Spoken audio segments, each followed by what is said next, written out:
আচ্ছা, ওই মেয়েটা কি করে? আচ্ছা, আমি যতটুকু জানি এই মেয়েটা গ্রামের বাড়ি বরিশাল, মানে বরিশালেই থাকে। আর হচ্ছে ডিসেম্বর মাসে আমি আমার হাজবেন্ডের সাথেই ঘরে, অথচ ডিসেম্বর মাসে আমার হাজবেন্ড বিয়ে করার জন্য এই মেয়ের কাছে বরিশাল গিয়েছিল। তো এই ঘটনাটা আমি ডিসেম্বর মাসে জানতাম না, আমি জেনেছি হচ্ছে এই ঘটনাটা এই যে যখন আমাকে মারার টাইমে, তো তখনই আমি তাকে এগুলা জিজ্ঞাসা করার ক্ষেত্রে উনি আমাকে এইভাবে মারধর করে। এখন আপনার মূল দাবিটা কি?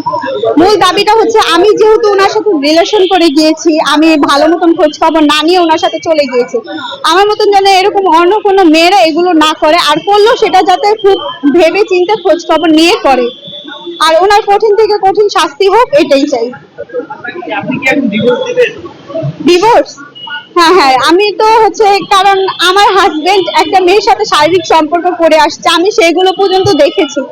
দেখার পরে তো আমার হয়তো বা ওই সংসার আর হবে না। আর উনিও তো আমাকে যেভাবে শারীরিক অত্যাচার করেছে, মানসিক অত্যাচার করেছে, আমি 8 মাসে প্রেগনেন্ট থাকার অবস্থা, উনি আমার উপর একটু দয়া পর্যন্ত উনি করেনি, উনি আমাকে এইভাবে মেরে বাসা থেকে বের করে দিয়েছে।